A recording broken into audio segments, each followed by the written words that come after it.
Yes. Good evening, members, officers, ladies and gentlemen. Welcome to this meeting of the Development Committee on the 7th of December 2023. There are no planned fire drills, so if the alarm goes off, please leave the building in an orderly fashion through the nearest fire exit. Please use either the fire exit through the main doors of the hall or the fire exit in the storeroom adjacent to the stage. The fire assembly point is in the island in the front of the main entrance of the building. Please do not delay.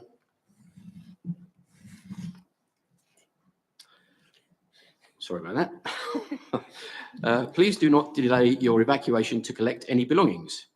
Please do not return to the building until given permission to do so by council staff. Please note that the meeting will be live streamed. And lastly, please switch off your mobiles or turn them to silent.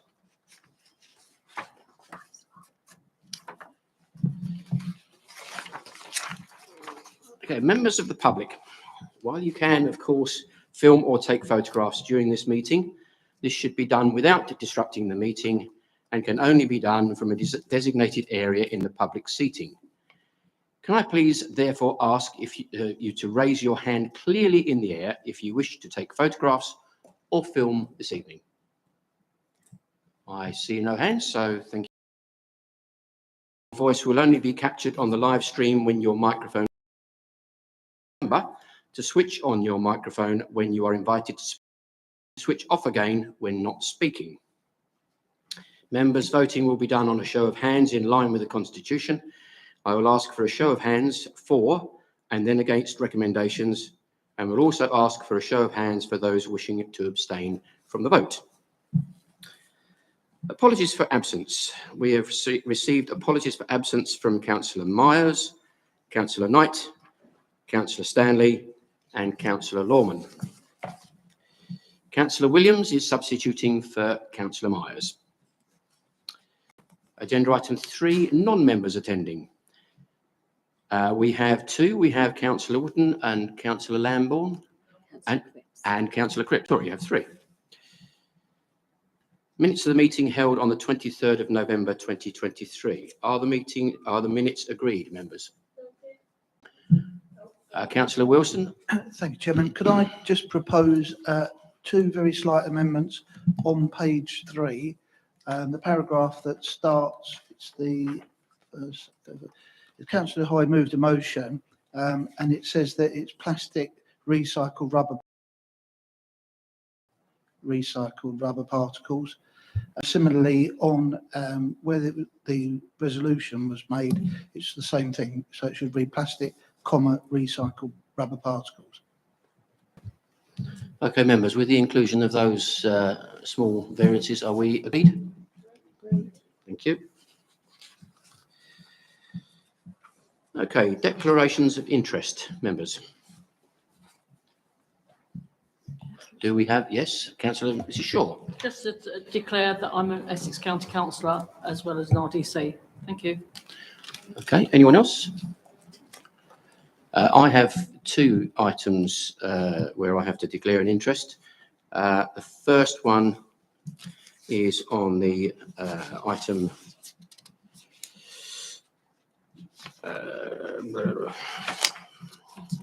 item 8, which is Glazebrook Farm. This is actually on the plot where I have my factory, so I will be withdrawing from the debate on that one in the interest of complete impartiality of the committee, and also for item 9, Brook Road. The applicant here is in the same industry as me, and I know him, although I have not actually spoken to him about this issue, and I have no known interest in the actual item, but I just declaring an interest in that, to be clear. Other than that, do we have any other declarations of interest? Nope. Okay. Okay, we'll move on then to agenda item 6. This item is brought forward from the last planning committee. Apologies to those who've had to come back on this one again. And I'd like to hand over to Mike Stranks, who will present the report. Thank you. Thank you, Chairman. This application is to a site south of the settlement of East End Paglesham. Where I'm focused now is the Plough and Sale pub, if members are familiar with it, quite a tight-knit little village in the settlement pattern. Our site is down this access track away from the pub and the village and down into this part here. And we're interested in this sort of U-shaped building that you see in the area, triangular shaped site here. So it's this access road or the extension of the access road and the existing building. If we widen out slightly, we'll see the buildings that members saw at a site visit a little while ago. This is actually a repeat application of something that members approved in 2019 that recently expired. And you'll see it's a sort of stable-like buildings with single doors leading out onto an enclosed area, access through this way, pitched roofed. It's a brick construction with tiled roof, currently vacant or has been in use for some small minor domestic uses, storage and the like. Members saw at the site visit that the adjoining areas were all grassed over and naturally, as you might expect this time of year, the site was relatively overgrown. If we can jump to the proposed plans, please. This is an application to convert that building. There are some extension works you'll see in the courtyard to create a corridor either side. And one of the units is for a two-bedroom holiday let, and the other side of the building is for a three-bedroom holiday let. You'll see that it makes use of the existing building. There's no height increase or any other extension other than the corridors that I pointed out in the central courtyard. The proposal accords with policy in terms of giving an existing building which is in the green, accords with policies you have on diversifying the rural economy, such as holiday lets do. There's not only the spending power of people who may be staying there temporarily, but there's also minor jobs, cleaners, maintenance, things like that, that also provide jobs in the local area. Though the submitted bat survey was out of date with the application, the owner would nevertheless be responsible for any species that are found in the conversion. But officers are comfortable that although usually 2 years is a required period, that there probably won't be any substantial findings. There wasn't before, other than to do with a barn owl that is nesting in the site. And the mitigation, as with the previous application, is that in a tree in the locality, whilst the works are being done, a nest box be provided.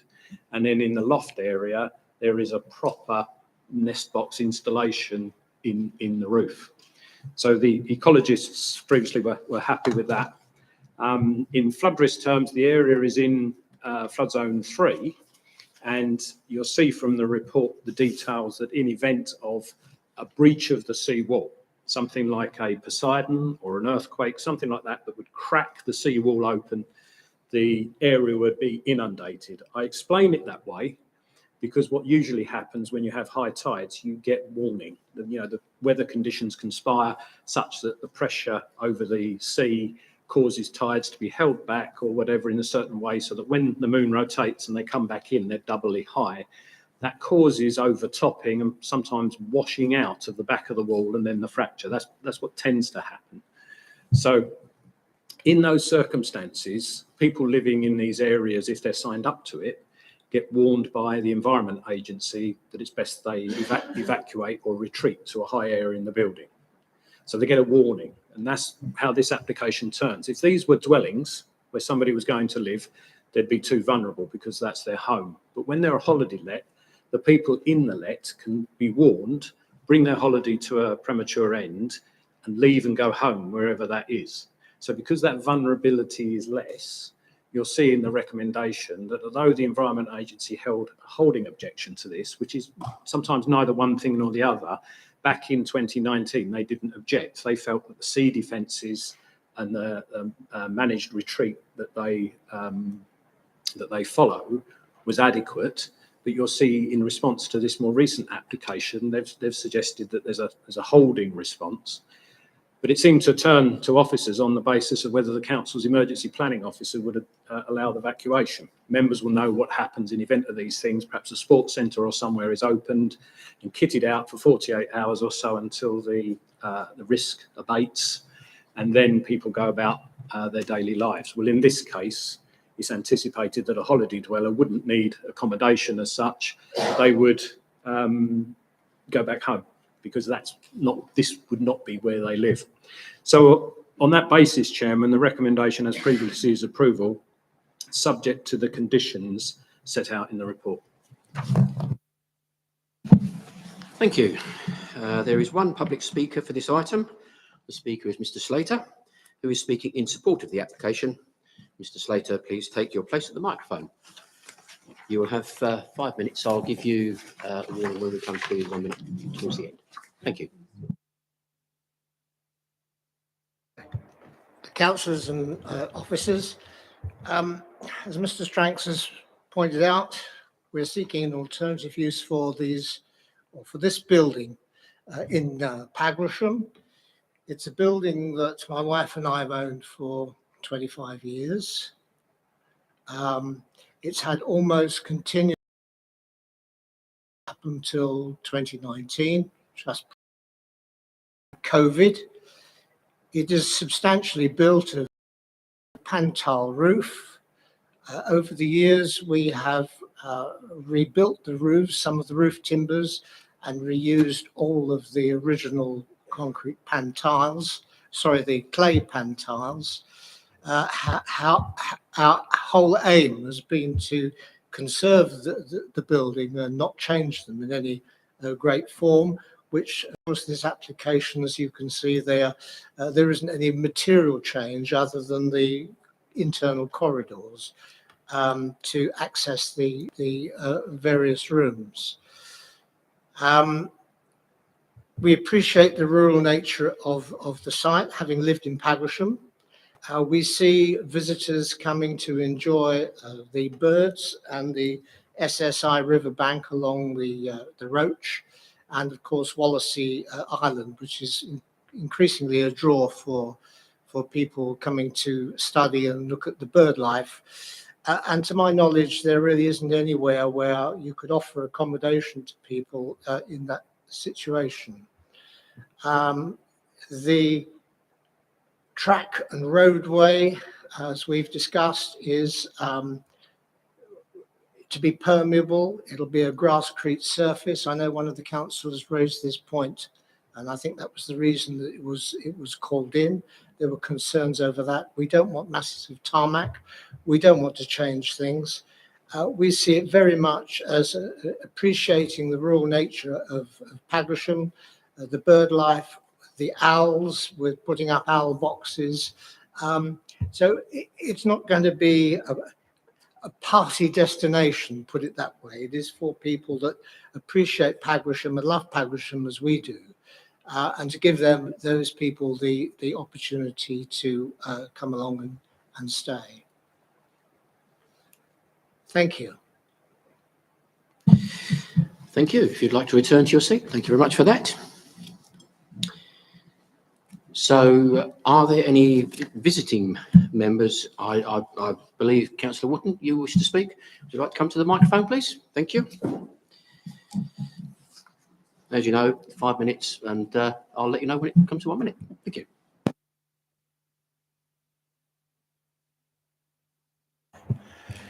Thank you, Mr. Chairman. Good evening, members. First of all, my thanks for putting this on as the first item and acknowledging that we were here till quite late hours, and it was a bit disappointing to hear it adjourned last time. So my appreciation to that. And just going through a few things to begin with. My apologies to the applicant that I called this in the early part of August, and here we are into December now, and through the elapse of time and the call-in process. But That is how the system works, that a report is issued and within a few days you have to make a decision as to whether you're going to call it in. And I did make that decision, albeit it was never my intention to hold up the application for the period of time. So my apologies on that. Can I say at the outset that personally, I'm extremely supportive of the outcome of what this is trying to achieve in terms of holiday lets to encourage tourism and small scale employment in the area. When I first read the report, two things came to mind, and I'll be very honest with you. The secondary was about the BAT survey. Mr. Stranks has addressed that in part, but I found it just a little surprising that 2019 was recent enough not to have to consider the issue of BATs again, but Mr. Stranks has covered on that. So then we talk about potential flooding and water retention. Now, in the light of an experience elsewhere in the district where a permeable length of surface was put down, and I will say tarmac, which to all intents and purposes to the layperson is far from permeable, the alarm bells started ringing when I looked at it. So if you look at paragraph 3, it is proposed to upgrade the existing track to a permeable surface. And in the light of my personal previous experience of a permeable surface, it was far from permeable, quite the reverse. So for me, that was the concern, especially when we're talking about an area like Paglesham, where there is a history of surface water hanging around, shall we say, in certain areas. And what I was concerned about was that this application actually didn't cause others troubles where flooding was concerned, rather than to the applicant themselves. And really, the flooding issue breaks down into two issues. It's the surface water, and that's covered quite adequately in paragraph 35, but it talks about a low risk of surface water flooding. We've talked about bats, and Mr. Stranks has already covered that quite adequately, so we won't go into paragraphs 38 and 39. But then we talk about, at paragraph 44, quite a lengthy section running up to paragraph 52, I think it is, 50 thereabouts. But it talks about flood zone 3 and is identified by the Environment Agency as such. And then it talks about, in paragraph 45, the Environmental Agency not complying with the requirements set out, and actually passing the responsibility to Rochford District Council to justify why they might overcome the Environment Agency concerns. So it's very good of one agency to pass the buck to another organisation to pass the buck on that. But it does say in paragraph 46, colleagues in the Environment Agency stated that the applicant can overcome our holding objection by, and then it goes into a series of issues how that can be done. A lot of detail about flooding, and talks about in paragraph 50, consequently, if a hire refuge is not provided for holiday lets, and it goes on, it puts the onus on Rochford District Council's emergency planner, and talks about 53. On this basis, the safety of visitors would be assured and there would be no commitment of council resources in a flood incident. So there are no objections to the proposal going ahead. So it presents all these things and then it mitigates it. So paragraph 53 makes it quite clear that if Rochford District Council are happy, then the Environment Agency are happy. Now, we talk about holiday lets. We accept that we're not talking about permanent homes here and people being displaced if they live there. So I think there's quite a difference between habitable homes where people are there full time and holiday lets. But interestingly enough, in the conclusion, there's no real reference to paragraph 53. So in the conclusion, it doesn't mitigate it. But I have to say, Chairman, I've talked to colleagues and I'm extremely grateful to members for their site visit. And my mind is at rest now, but it's taken 5 months to put my mind at rest because I really didn't want flooding to be occurring in other parts of Paglesham where I know that can be a bit of a nuisance, but I'm totally supportive of what the objective is trying to achieve. Thank you very much, members. Thank you, Chairman. Thank you, Councillor Wooden. Committee members, we have one ward councillor, Mrs. Shaw. Do you wish to speak on the application? Yes, please. Thank you. I was actually on the committee when this first come forward. A lot of the items have been resolved. I am still concerned. I know Mr. Stranks has said about the that survey and why. We didn't have a new one done. But I do have to say I'm really very concerned about being in flood zone 3. There's it all around that area. When we have heavy rain, there is flooding. And as soon as it floods, I always get emails saying photographs. So I'm very concerned about this. Very good report, but I'm still very concerned, and I'm afraid I cannot approve this. Thank you. Thank you, councillor Shaw. Okay, anyway, councillor Ward. Thank you, Chairman. As I say, the report is very good, and I'm glad to see it covers everything that is required within it. And I do appreciate what the officer has actually done within the report. And highlighting again, there are various things on page 6.12, flood risk assessment. Again, I think that's a very, very important factor, in as much as that I have seen long-term reports for the area which show that unless the defences around that area are updated, it will definitely flood within the next 30 years. And that's a big worry, and no money is being put in to coastal defences. I know we have RAM and we have various other things, but it's a multi-million-pound job that needs to be done, and of course the money isn't there. So that gives me cause for concern in a vast amount of that area, which would be subject to flooding and would happen. Moving on from there, I'd like to again come to the item on 6.14. Again, it looks at where the Environment Agency, going through all the various things, looking at the risks that are there. Now, to me, I am very concerned about the risks, and I'm about the insurance. And if they're saying it's down to us, will we be taking care of the insurance if we pass this? Is this now down to this council to actually ensure that the safety of those people who are there and any damage is down to us? Because basically they just passed the buck. But more important is loss of life, and that comes in the sequential test. The sequential test means if something were to happen, would the people be able to be rescued by the fire service or anybody like that? And that's a big question which has not been answered in this report whatsoever. And I believe because of that, I would have to reject this completely and couldn't approve it. Thank you, Chairman. Thank you, councillor Ward. Councillor Efty. Thank you, Chairman. Looking at the flooding does concern me, and the report says it can be mitigated, which is a good thing because we are looking at building in more flood zones and they should be able to be mitigated. But it would put my mind at ease with the emergency planner, because these are people who don't live in the area. If they're going to come and stay in the holiday let, they won't know where to go. They won't know what to do if there is a warning. They might not sign up to the Environment Agency's flood warning. So I think there would need to be something actually in the let telling them exactly what to do, and part of the terms and conditions when they go and let it, just in case it floods. That would put my mind at rest, and I would be able to support it. That could be a condition. Yeah. Thank you, councillor Efty. I'm aware, councillor Wins, you want to have a come in there. Mike, can I just ask, is there anything that we can do condition-wise to allay the fears on that issue?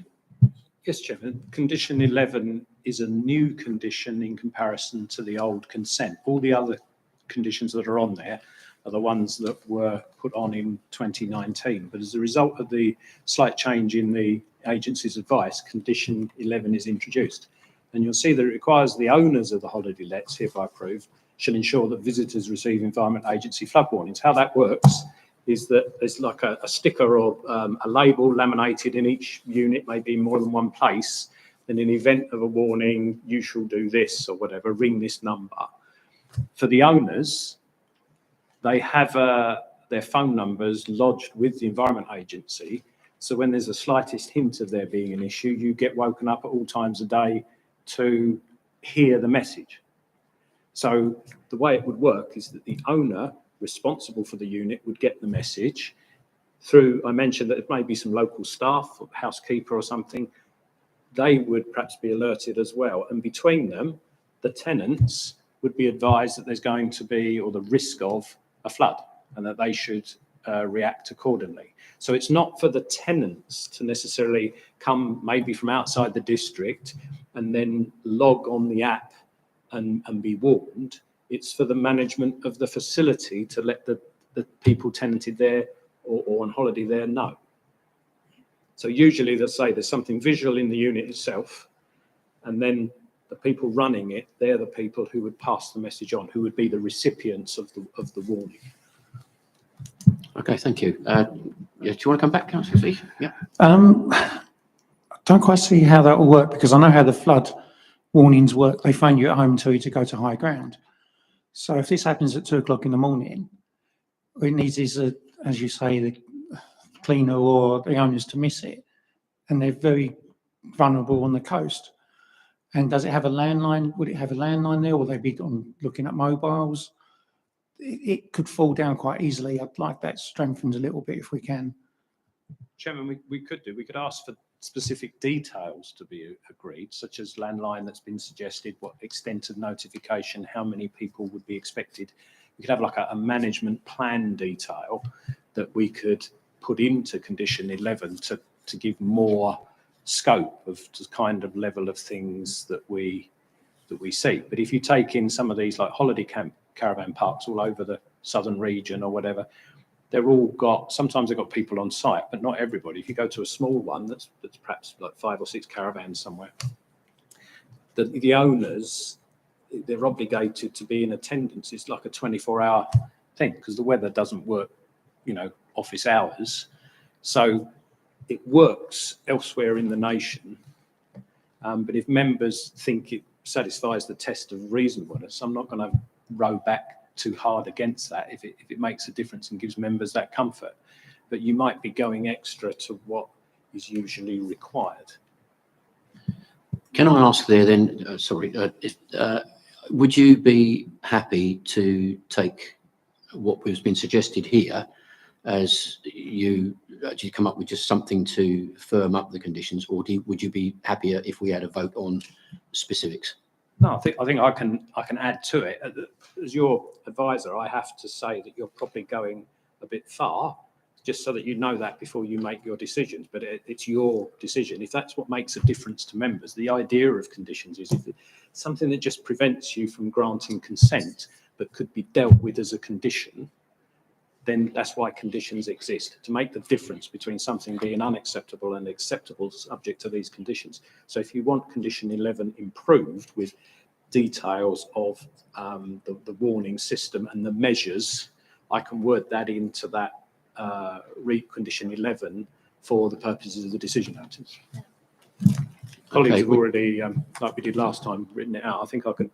Do you want to read it? Because we can read it out to members if they wish, what we've worked from this.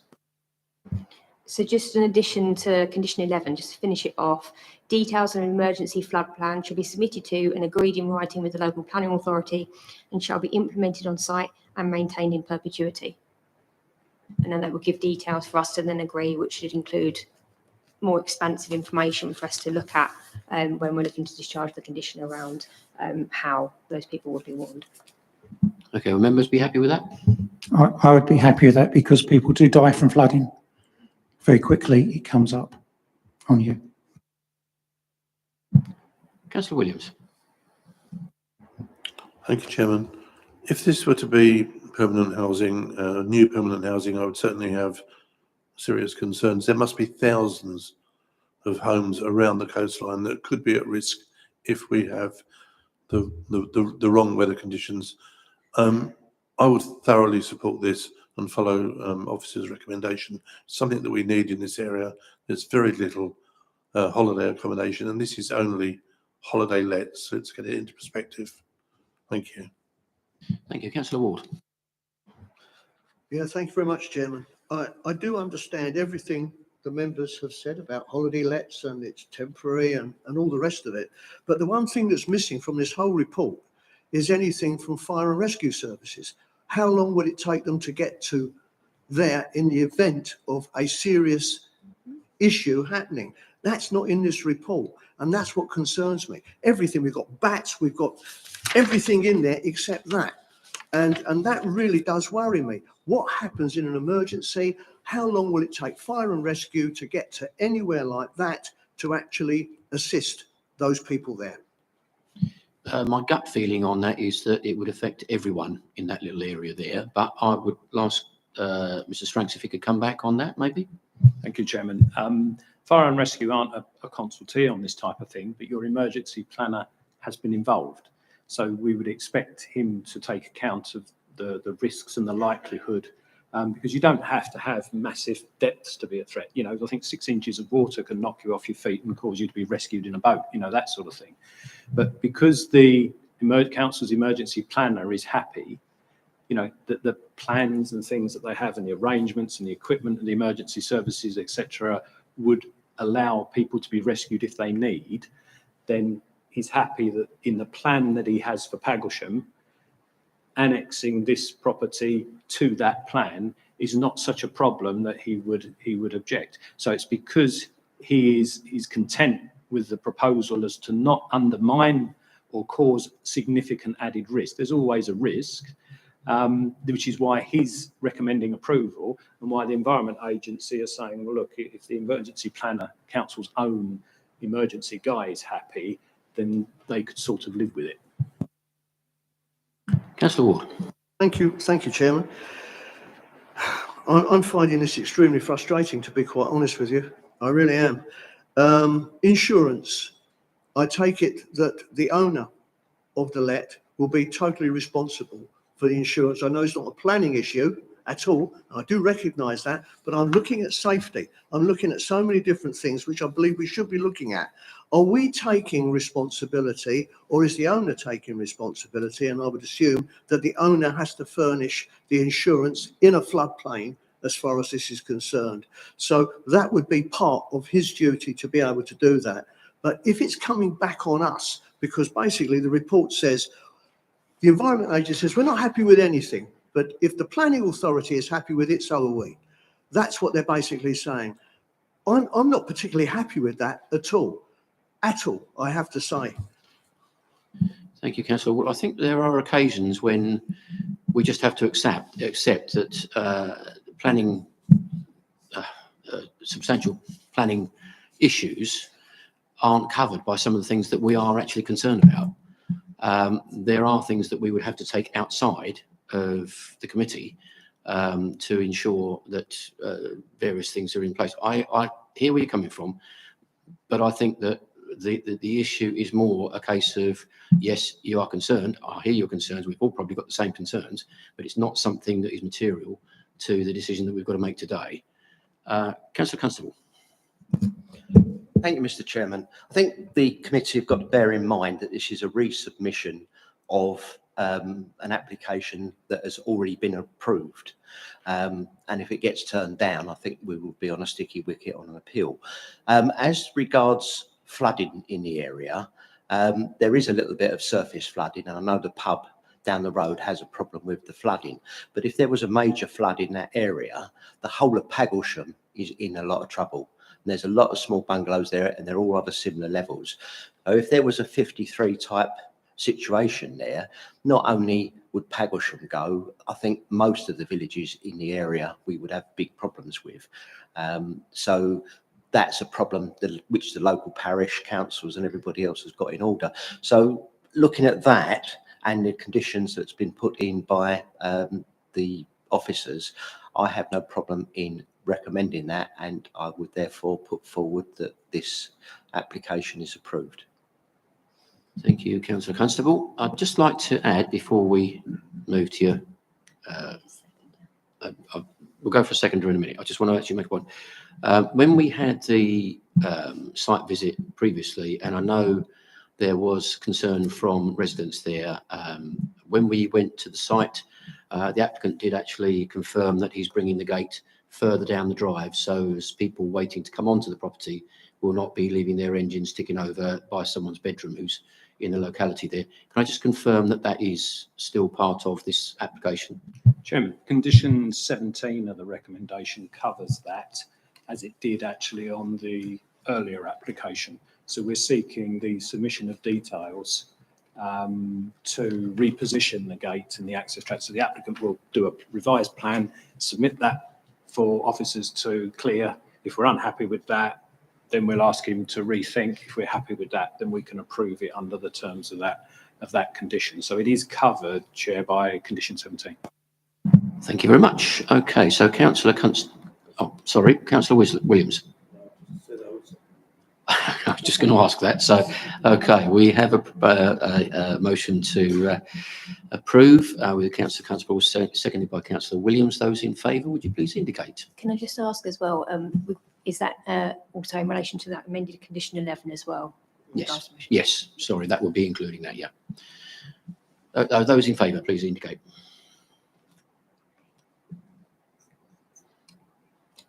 Okay, thank you. Those against? Thank you. Any abstentions? I don't think so. No. Okay. That's approved. Okay. 4-8 against 2. That application is approved. Thank you. Right, now I want to move on to, I'm going to change the order a little bit because I've been asked to, because we have residents here for item, I believe it's item 9. Yes, item 9. Councillor Shaw.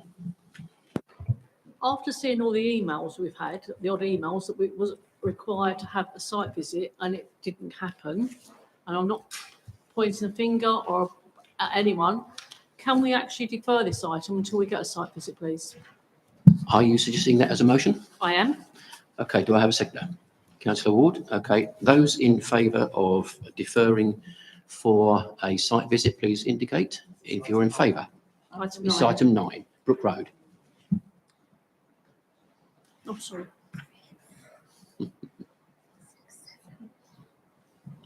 Those against? Thank you. Any abstentions? Okay. That is 7-4, 2 against, no abstentions. So we have that one deferred for a site visit. Thank you. And I do apologise to those who actually come for speaking, but that will be in a future meeting.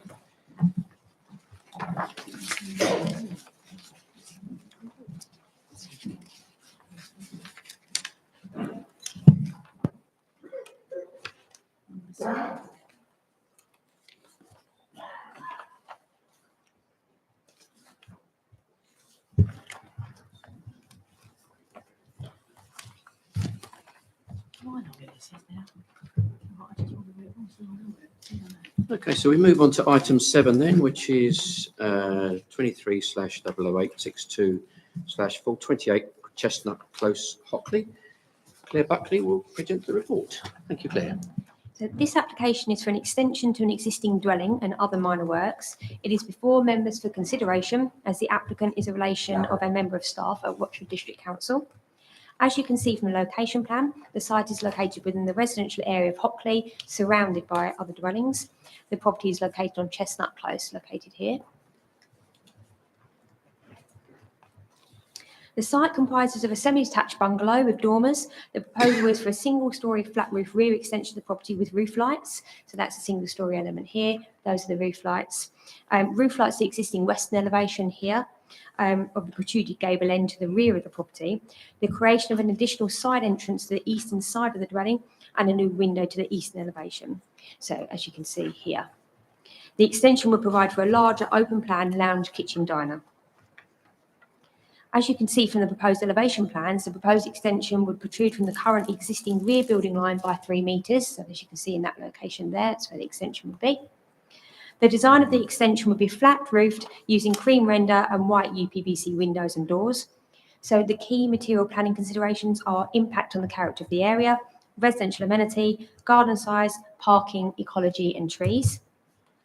Looking at impact on the character of the area, the proposal overall is considered to positively contribute to the existing dwelling by way of external finishes and is of appropriate scale, mass and design.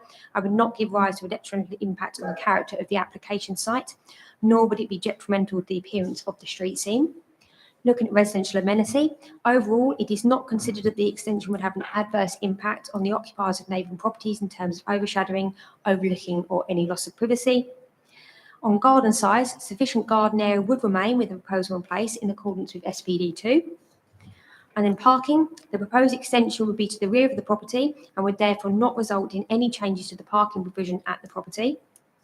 And ecology and trees, the bat survey declaration form submitted indicates that there is not likely to be harm to bats or their habitat as a result of the proposed works. There are no trees located on or close to the site that will be impacted.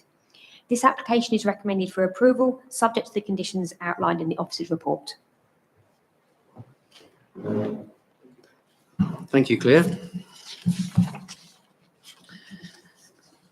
There are no public speakers for this item.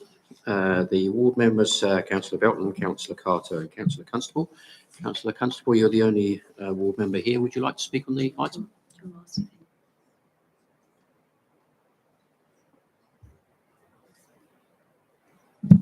Sorry, I've been corrected here. Do any of the visiting members want to speak on the item? No? Okay, thank you. Councillor Constable. Thank you, Mr. Chairman. I can't see anything wrong with this extension, and I believe this has only just been called in or has been referred because of a relationship with the owners with a member of Rochford staff. And in the normal case, this would have been rubber stamped and gone through. It's a very small extension, and I understand why it's been referred to us. And on the basis of all that, unless anyone else has got any objection, I would like to recommend to the council or this committee that this application is approved. Before we take that to the vote, then anyone else wish to speak on it? Councillor Wilson. Oh, hang on. Does anyone want to actually speak on the motion on this application? I'll second the motion. Okay, I was going to come to that. Okay, Councillor Shaw, you second it. Though, sorry. Just to clarify, members, in terms of what's been said, I completely understand what you mean, Councillor Constable, but just for clarity, the delegated authority in the usual circumstance, had the applicant not been related to someone who works for the council, it would have been recommended in the usual way through the weekly list and decided on in that way, rather than rubber stamped in terms of what that means. But the constitution requires it to come to committee on that basis. So I understand what you mean, but just for complete clarity. Well, thank you for clearing up my inadequate English, and I will confer. Councillor Williams, I believe you want to speak. Yeah, thank you. This, I presume this would be permitted development. Is that the case or not? No, it's not permitted development, but it just would have gone through the delegated process of officers considering and assessing the application internally, had it not been that it was a member of Rochford staff. Okay, thank you. Okay, members, the application has been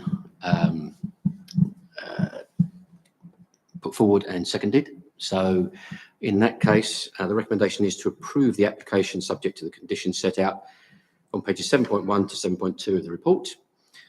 Can I ask all those in favour to indicate, please? That is unanimous. So that item is approved. Now I have to leave you. The officer in the report will actually clarify why, just give us a moment while we just swap around, and I will leave you in the capable hands of my vice chair. Thank you.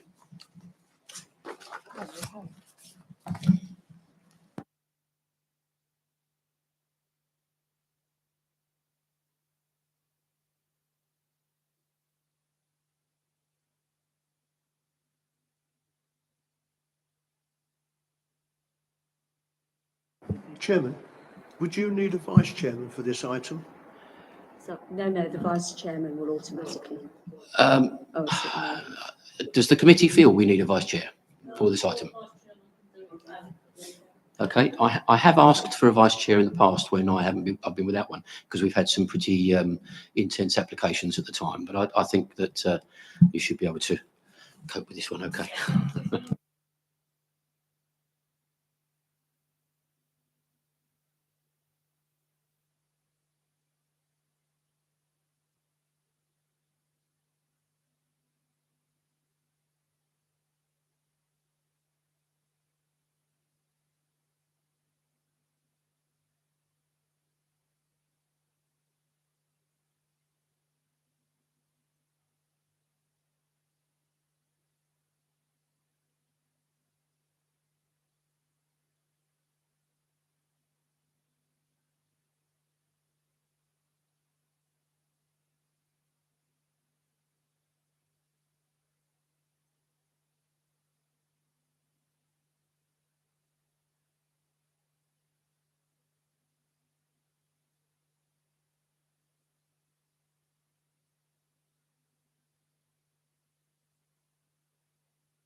Sorry.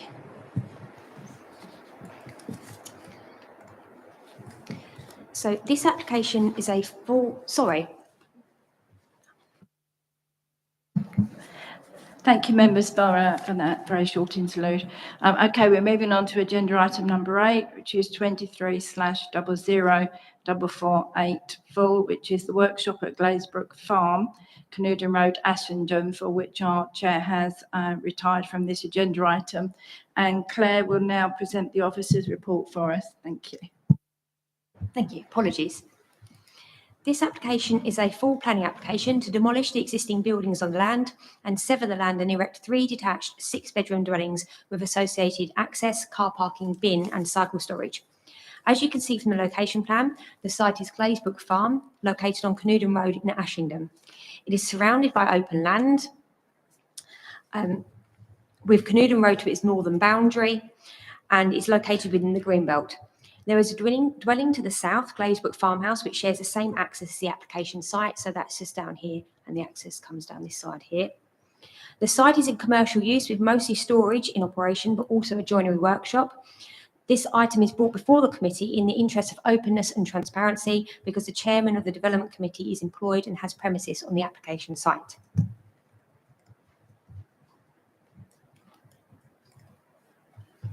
This plan shows the existing layout of the site.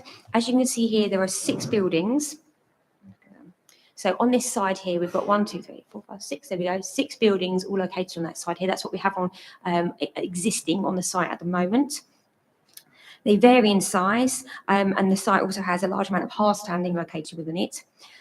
On this plan, the largest is building 1, as you can see here. So that's building 1 located there. On this particular plan, but then we have 2 and 3, which are far more modest in sizing, as you can see here. All 3 are described as being used for storage purposes. So then looking at number 2, and 2 on this. Okay. So building 4 is the largest on the site, as you can see here. That's the longest one here. This is used as a joinery workshop and store, and is 2-storey in height. And then buildings 5 and 6 are also modest in scale and described as being used for storage and as a garage. So those are the 2 located to the south there.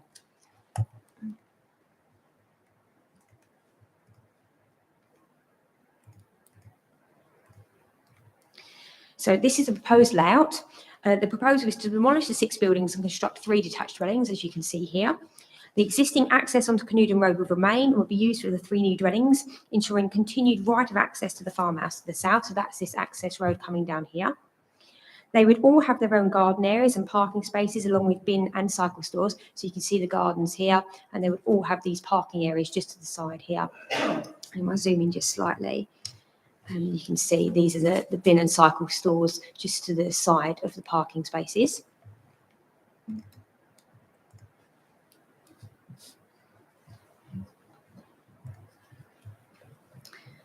The dwellings would be large chalet-style properties with 4 pitched roof dormers to the front and back and a gable projection to the front and rear to break the continuity of the front and rear elevations. They would measure 7.7 metres in height. And look at the floor plans just quickly. So they would have 6 bedrooms along with 4 bathrooms, an open plan lounge, kitchen, diner, drawing room, utility, 2 restrooms, office and dressing room to the master bedroom.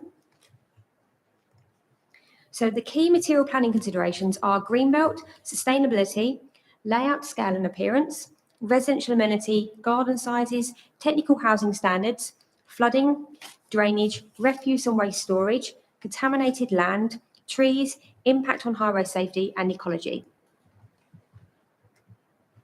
So looking at the greenbelt, Part G to paragraph 149 of the NPPF allows for the limited infilling or the partial or complete redevelopment of previously developed land, whether redundant or in continuing use.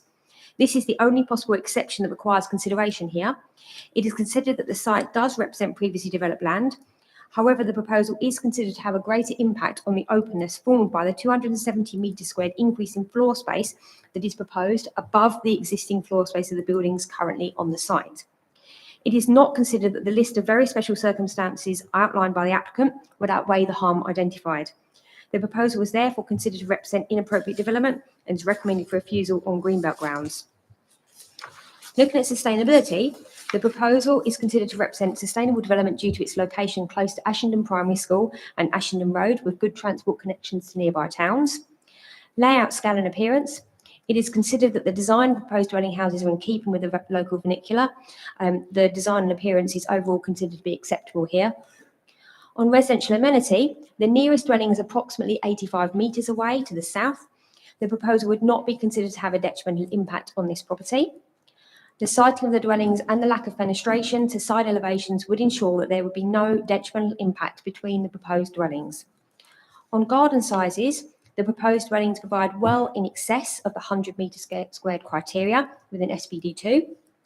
On the technical housing standards, the dwellings meet the necessary minimum floor area and storage requirements set by government. Looking at flooding, the application site is located entirely in flood zone 1, where there is the lowest probability of flooding from rivers and the sea and to where development should be directed. On drainage, development on sites such as this can generally reduce the permeability of at least part of the site and changes the site's response to rainfall. In the event that planning permission is approved, it is considered reasonable to attach a condition to the decision notice requiring the submission of a satisfactory drainage scheme in order to ensure that any surface water runoff from the site is sufficiently discharged.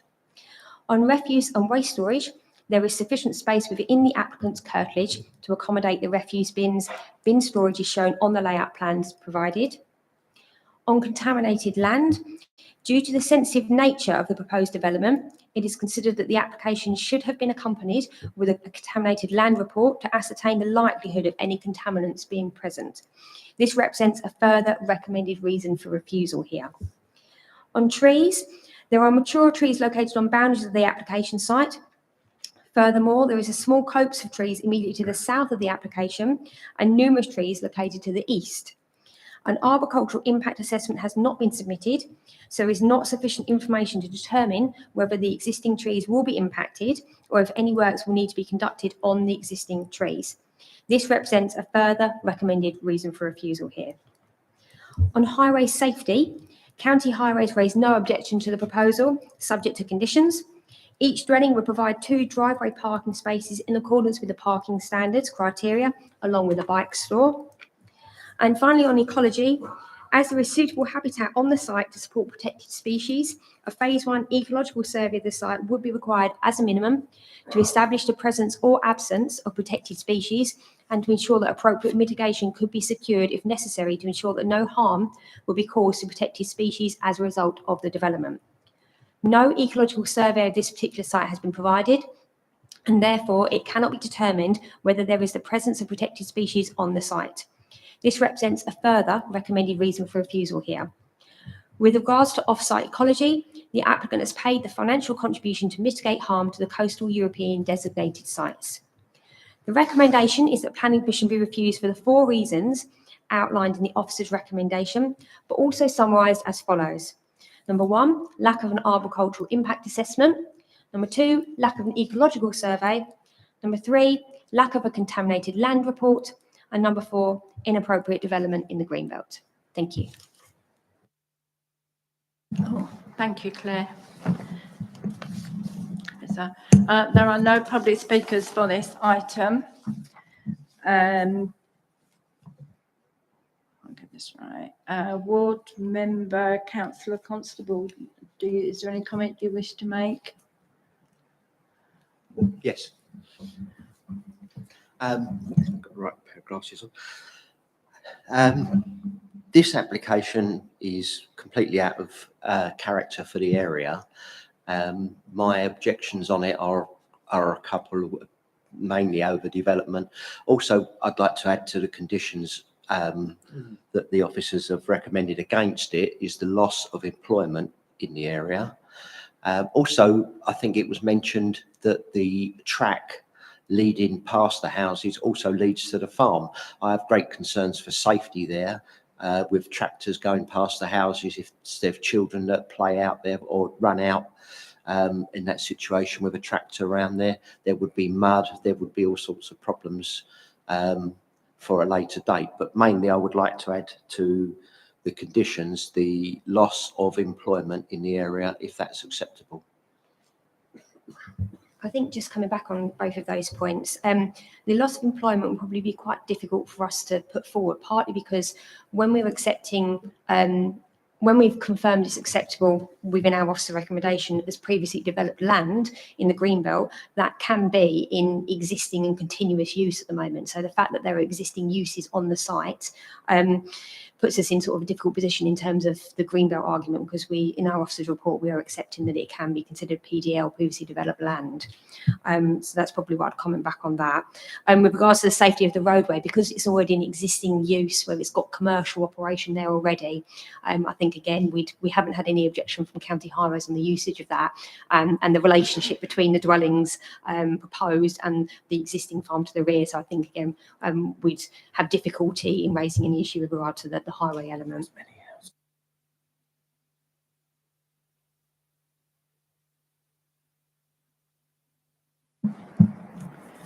Okay, moving on. Can I just ask, do we have any visiting members that wish to speak? No. Okay.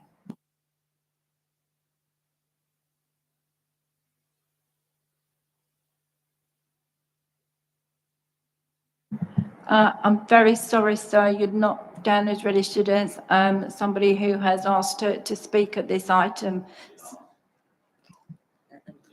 No, he didn't, I'm afraid.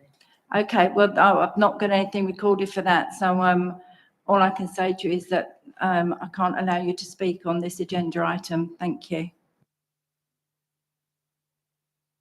Moving on, Councillor Shaw. Thank you. Thank you for the officers for this report. I understand why you want it refused. Could we actually get this deferred until you ask for the reports that you're actually waiting for? Is that an option? I'd like the officers to come back and advise yes or no on that. If not, we'll move from what you're saying. Thank you.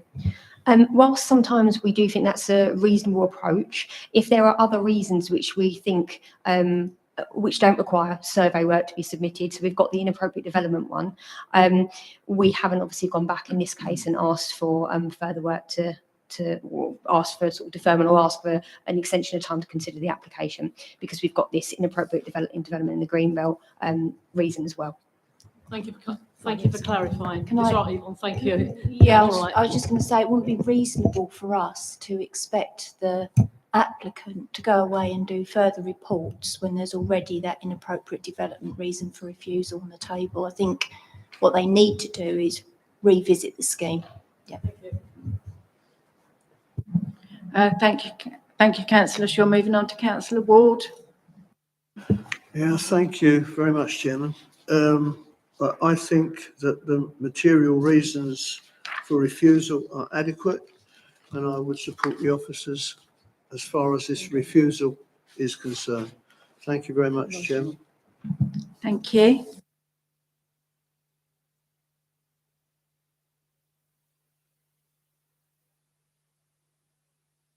Councillor FD. Thank you, Chairman. Whereabouts is the nearest bus stop to this? So there's one on Ashenden Road, I think near the, And how far away is that? so Ashenden Road is, if I get the location plan up. Oh, doesn't, it's not quite zoomed out enough, but further along here, we've got Ashenden Primary School, haven't we? And it's in close proximity to that, I think, isn't it? I believe. I don't know, but I do get a little bit annoyed when people say good transport links, and the buses along there, as far as I'm aware, they're not good. So I get annoyed when you say it's good transport links when it clearly hasn't. I think when it comes to sustainability, which I think is sort of what we're kind of getting at really, some of the key considerations are not just, I suppose, connection to highway, but also proximity to local services. So because this is in close proximity to the primary school in particular as well, that's why it's considered to still represent sustainable development in this case. Okay, but you can't buy your fruit and veg from primary school.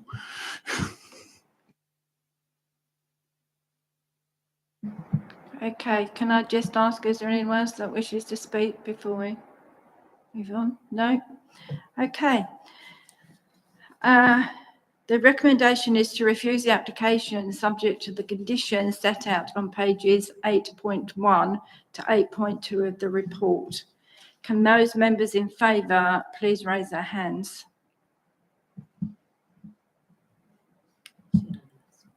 That's unanimous, thank you. And I'd like to welcome the chair back to his seat at the table. Thank you.